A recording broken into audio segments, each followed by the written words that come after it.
Hello, everyone, and welcome to another episode of the Engineering Influence podcast by the American Council of Engineering Companies. Today, we're talking about the Saddle Creek High-Rate Treatment Basin in Omaha, built and designed by Wade Trim, one of only 8 grand award winners in ACEC's Engineering Excellence Awards, and they will be awarded on May 20th at ACEC's Engineering Excellence Awards ceremony. Today, I am pleased to be joined by Dave White, the Senior Vice President of Wade Trim, and Jim Theiler, the Assistant Director of Public Works for the City of Omaha. Dave and Jim, it's wonderful to have you here. Thank you so much for joining me on today's podcast. Thanks for having us here.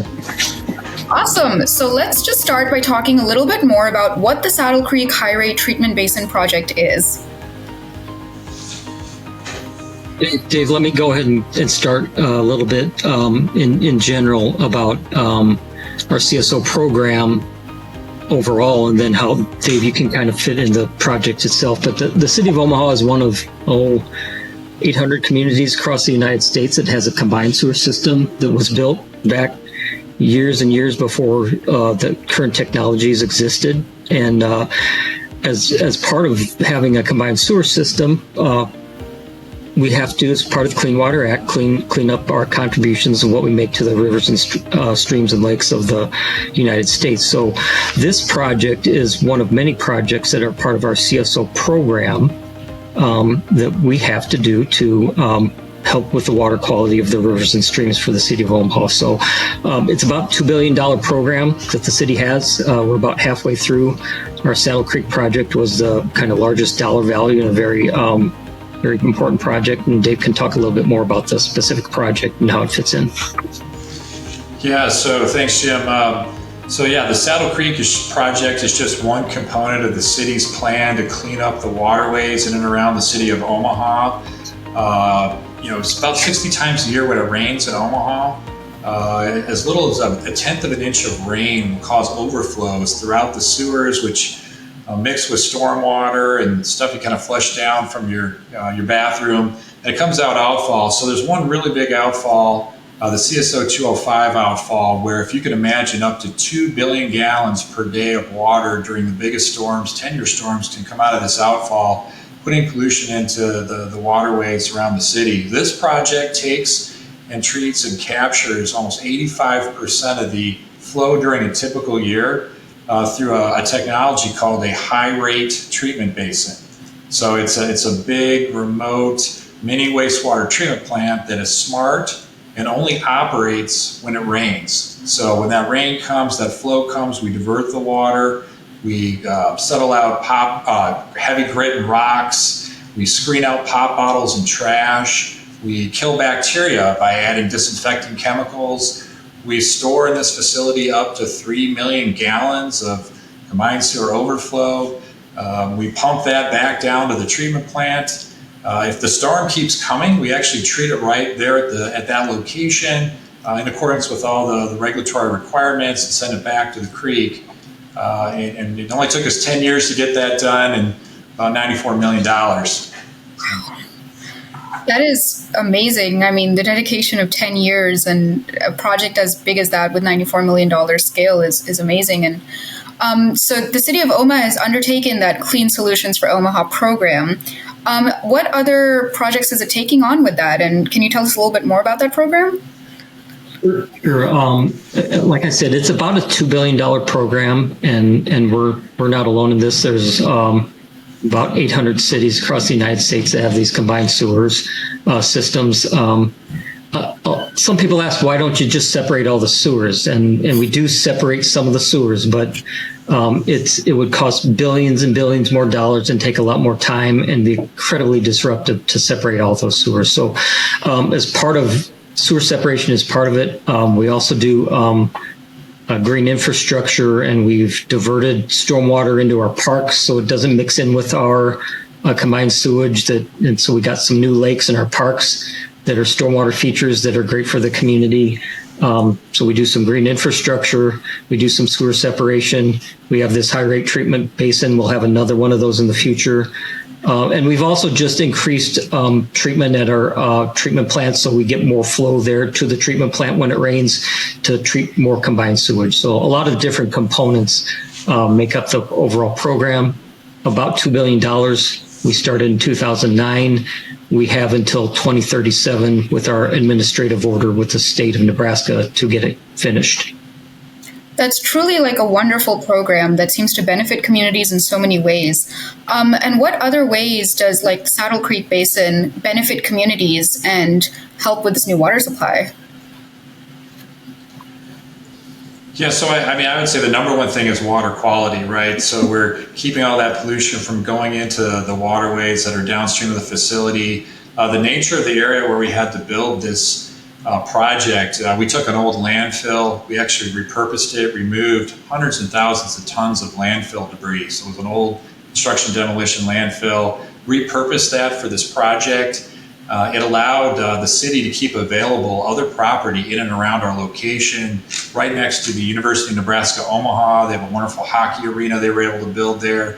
Jim, I think there's that softball stadium across the river. So the whole area has been expanding, and there's recreational trails and new residential development. And so we were able to keep space for that. To me, those are some of the biggest things we were able to do with the project. I like to talk a little bit about, where there's an educational component to this. In fact, on Thursday, we're going to have a tour to what's called the Water Leaders Academy. And these are people from all across the state of Nebraska that educate different things of how they can become a leader in the state for water. And they're visiting this location on Thursday and getting a tour and learning what it does. So that educational component about, we bring people here, we tell them what we're doing, they learn about what we're doing. We've had different groups, engineering groups, student groups. So the educational component of telling people what we're doing and why, I think and just the facility itself, it lends itself to being a good educational piece for the community. That's amazing. Yeah. I mean, like the development around it and the community building that's happening around it with the educational component is it's truly amazing. I think it's a testament to what good engineering can do for communities. So what were some of the unique challenges that the team encountered during the design process? Yeah, I'll start, and then I'll let kind of Jave chime into maybe more of the technical things. But really, I think our biggest challenge was educating our regulators here in the state of Nebraska, because like I said, if there's a lot of these communities across the country, we're the only one in the state of Nebraska. So our state regulators had to learn from us as to what is this. You're going to have to review and approve this new technology. You're going to have to review and approve something that is only going to be built here in Omaha and nowhere else in the rest of the state. So we spent many meetings, countless hours of educating our state regulators to get them on board and be our partners through this. Dave, is there anything you'd like to add?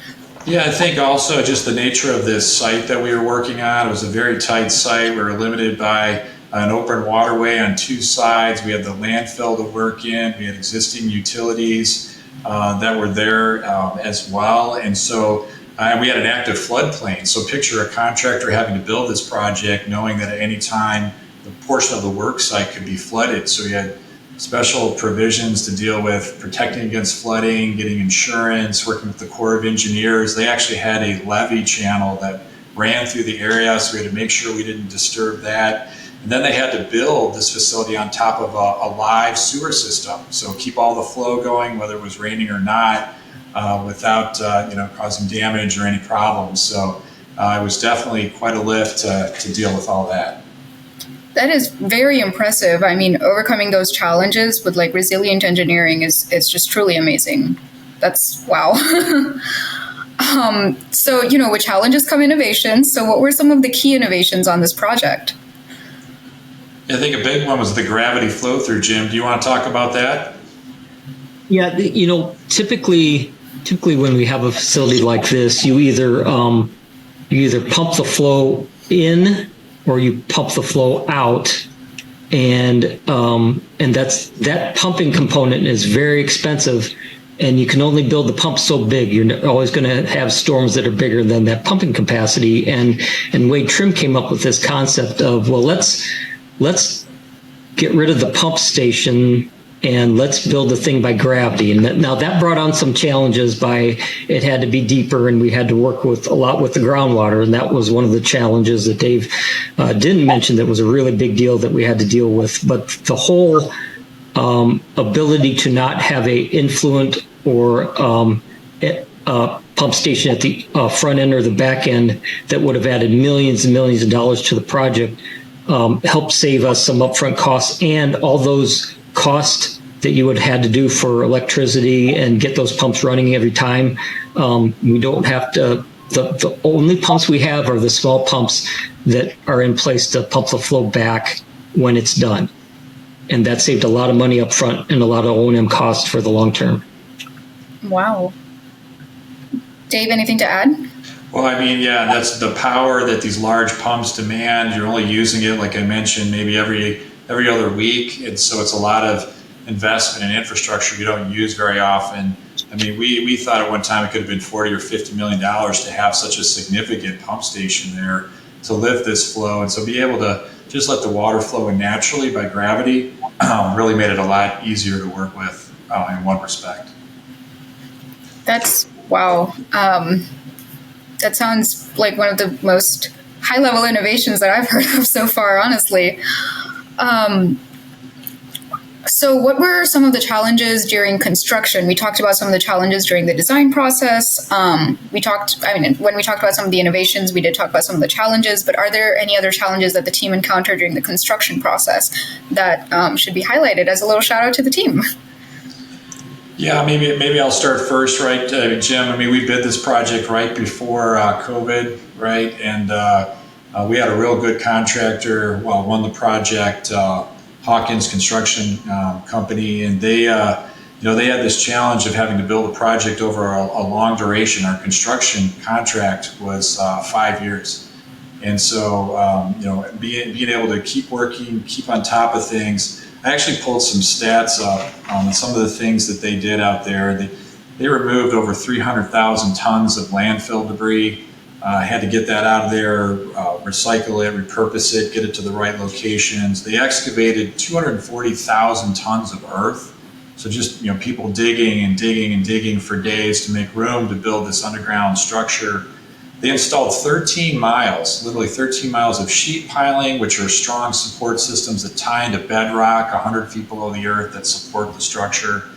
And then they placed almost 33,000 cubic yards of concrete, thousands of trucks bringing that in. And so they had to keep that all on schedule, all on moving, despite what was happening with the market and with the world at that time.